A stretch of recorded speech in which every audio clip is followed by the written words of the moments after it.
Today we'll study about colligative properties. So what are colligative properties? The properties which depend on the number of solute particles and not on their nature are called as colligative properties. It solely depends on the number of solute particles and it is independent of the nature of solute particles. So first we'll study the relative lowering of vapor pressure, because vapor pressure is a colligative property. So according to Raoult's law, P1 is equals to chi1 into P1 naught. Now what is P1?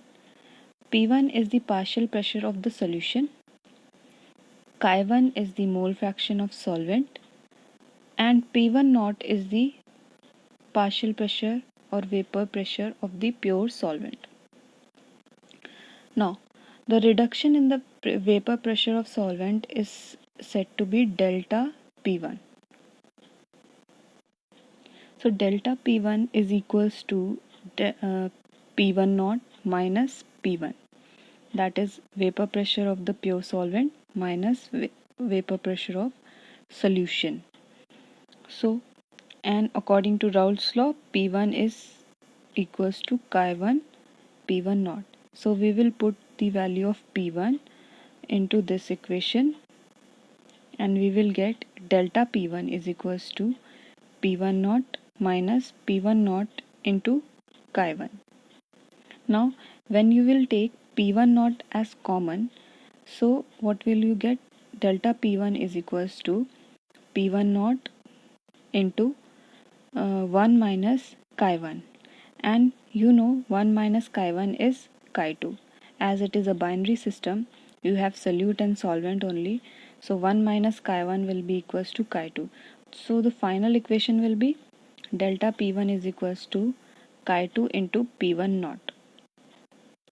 Now we will divide this equation by P1 naught.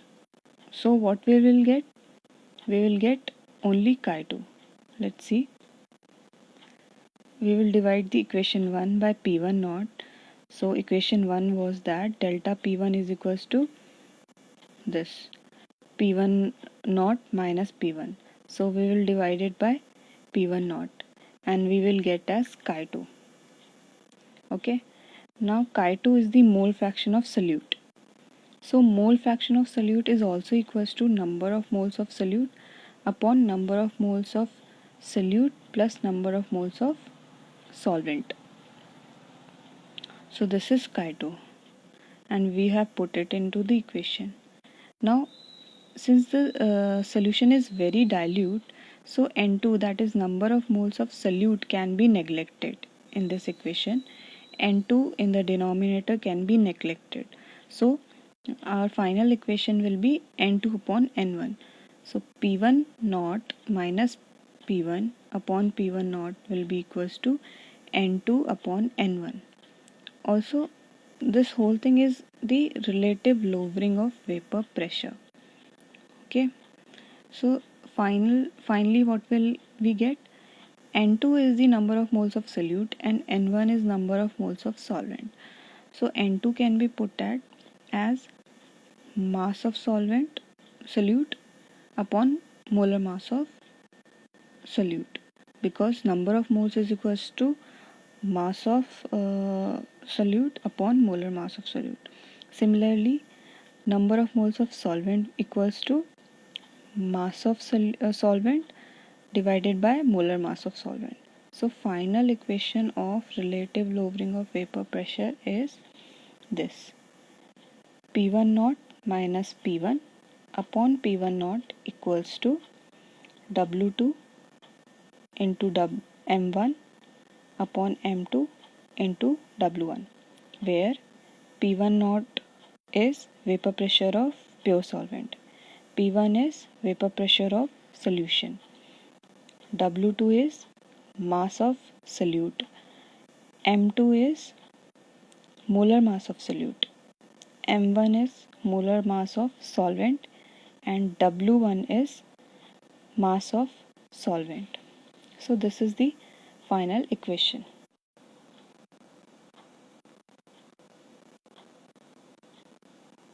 Now we will solve a problem related to the vapor pressure.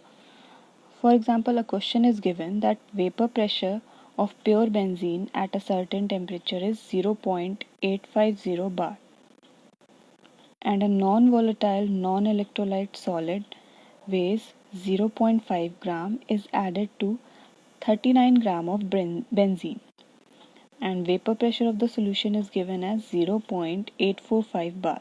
So calculate the molar mass of solvent. So it's simple. We know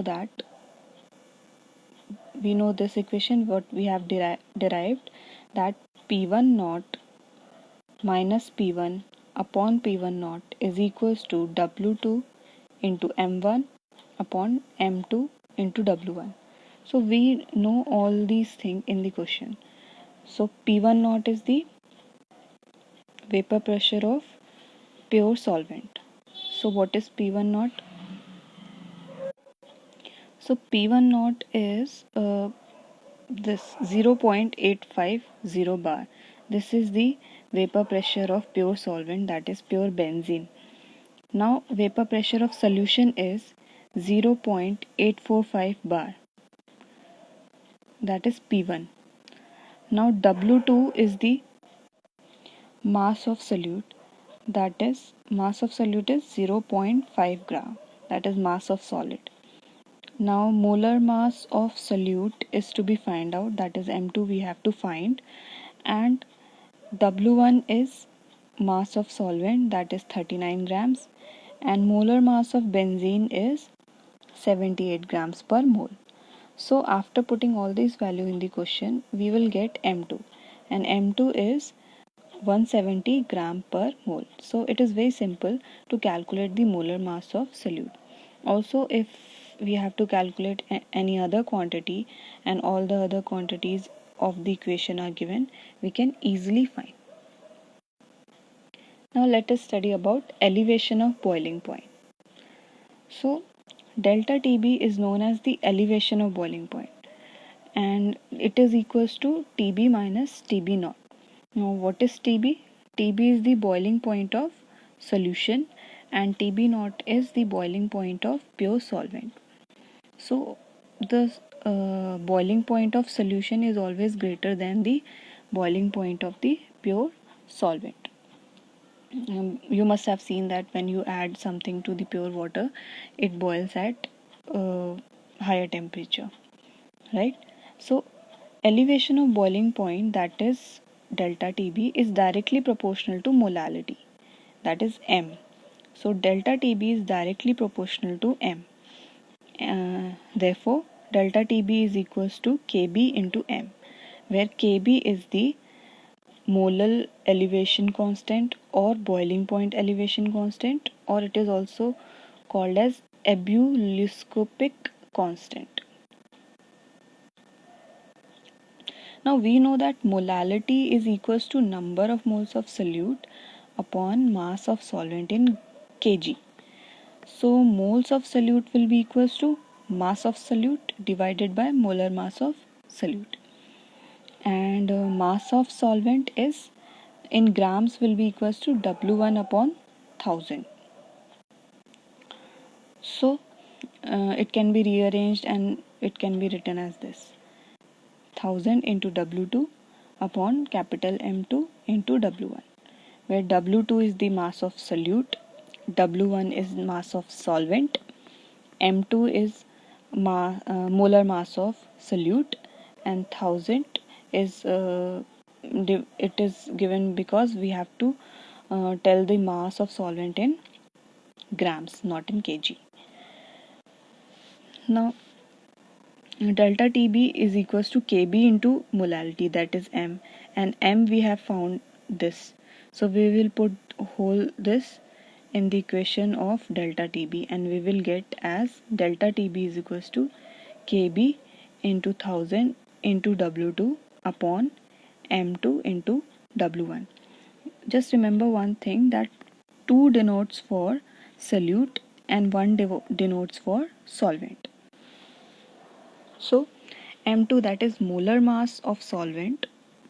Capital M is for molar mass and W is for weight or mass. So molar mass of solute will get as, we have just rearranged this equation. M2 comes here and delta TB comes here. So molar mass of solute is equals to Kb into 1000 into W2 upon delta TB into W1. So this is the final equation for elevation in boiling point. Now we can easily find the molar mass of solute. So let us see. For example, a simple question is given that boiling point of benzene is 353.23 Kelvin. When 1.80 gram of non-volatile solute was dissolved in 90 gram of benzene, the boiling point is raised to 354.11 Kelvin. When the solute is added, the boiling point of the solution is raised. Now calculate the molar mass of solute when Kb for benzene is 2.53 Kelvin kg per mole. So we know the equation for finding the molar mass of solute in the case of elevation of boiling point is this. So we will put all the values and we will find the final molar mass. Now what are the values? M2 we have to find out, that is the molar mass of solute. Kb is given as 2.53 and W2 is mass of solute, that is given as 1.80 gram. Delta TB is difference elevation of boiling point, that is we have to subtract the boiling point of pure solvent from boiling point of solution. So boiling point of solution is this one, 354.11 Kelvin, minus boiling point of pure solvent is 353.23. So we will subtract this from this value and then multiply by W1. W1 means mass of solvent. The mass of solvent is 90 grams. So we will put all these values in this equation and we will get M2. And M2 will be 58 grams per mole. So this was all about the elevation of boiling point and depression in vapor pressure or lowering in vapor pressure. And we have solved some question also. I hope you understood the topic. Thank you.